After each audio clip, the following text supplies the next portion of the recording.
Here we are in the backyard picking some fresh breadfruits for our dish today. Believe me, these taste much better than the store-bought ones. So we just picked some fresh breadfruit. So we're going to cook it in a certain way, Southeast Asian style. So I'm going to cut it first. And so I'm going to cut the ends. Come in close. See? Just like you slice a pineapple. At the end. Okay. Alright. Seems to be just the perfect condition. You don't want it to be too overripe, but then you don't get that texture that you're looking for when you cook it. And this video is being taken by my camera girl, my daughter, Sneha.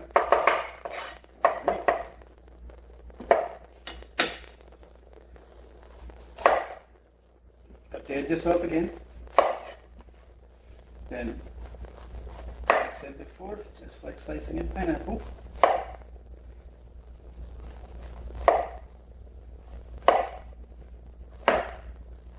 Make sure the skin comes out entirely. Cannot leave any skin because it has a different taste and it will ruin your dish.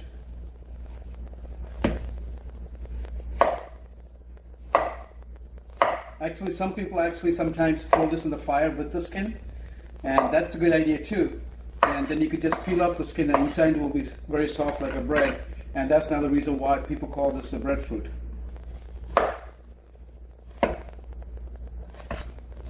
So if you're in Ireland, stranded somewhere, and you find a whole bunch of breadfruit, you could just throw the whole thing with the skin into the fire, wait about 20 to 30 minutes. It should be very soft and perfect condition, just eat as it is, with peeling the skin off.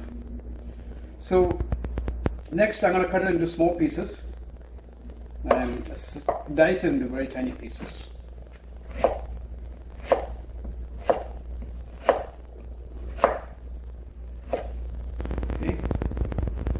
It may have been a little bigger than I think that I really wanted. Alright.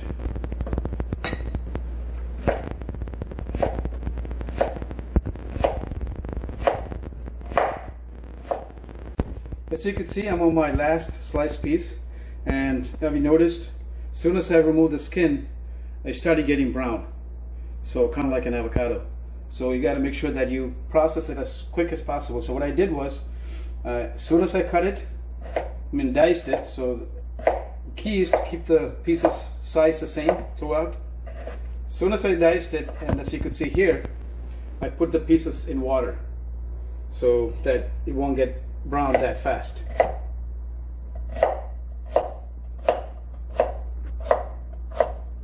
So I got all the ingredients that I need.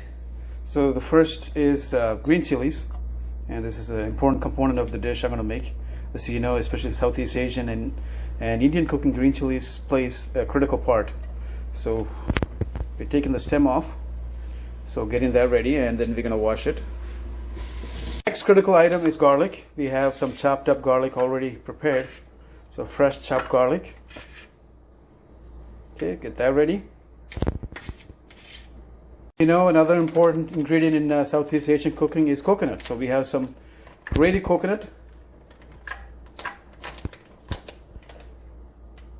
Alright, about a small bowl full. So we have some freshly picked curry leaves from the backyard. So the flavor, the smell, is just amazing because it's fully organic. Please note, you got a pan on the stove and it's very hot. So we're going to put some coconut oil. And as you know, coconut oil is fundamental to any Southeast Asian dish. Okay, it's about 3 tablespoons.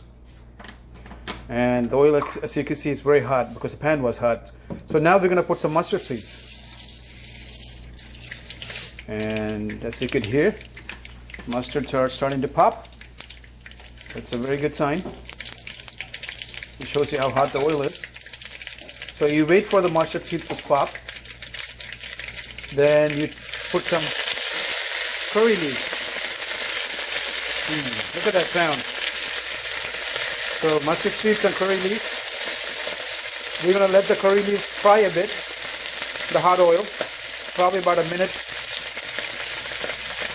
Oh, it smells so good. It's that good combination.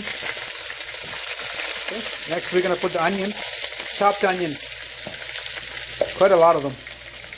And these are the large red onions, chopped or diced. And now we're going to let them saute a bit.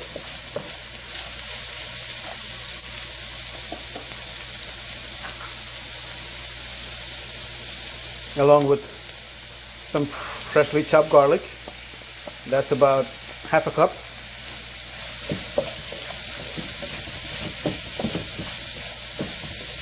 So we had about almost 2 cups of onions and a half a cup of garlic so far with curry leaves and mustard. Now we put some chilies and grated coconut.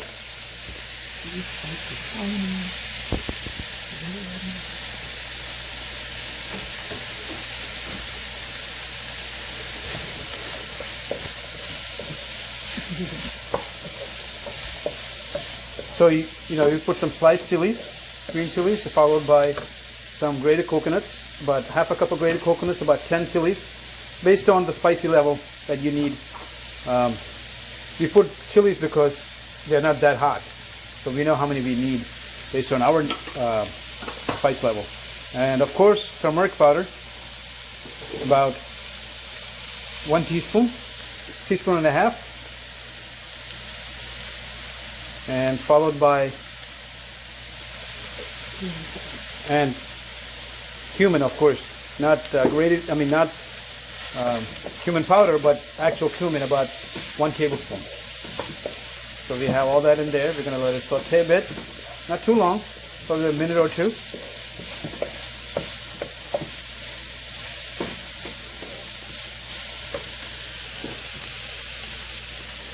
And most important ingredient, salt. So we put probably about half a tablespoon of salt.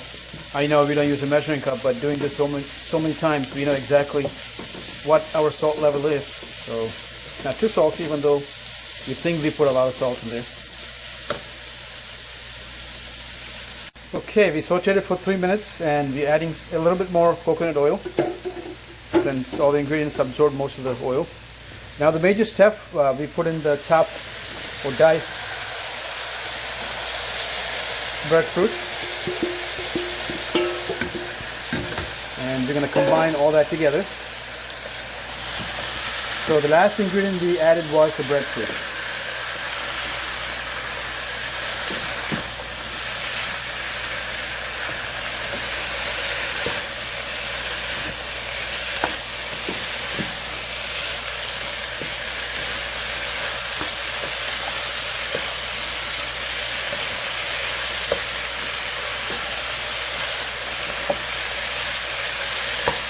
Okay, once you mix all the ingredients, do not cover, it's very important, and you cook it for about 20 minutes in medium heat, and it should be ready.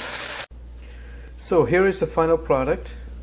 You could eat it by itself as a snack, which is very good because it has a texture of potatoes once it's cooked, but all the nutrients of a nice green vegetable, and you cannot tell the difference between potato and breadfruit. Actually, in this case, after the dish was cooked, the texture and the taste was very much similar.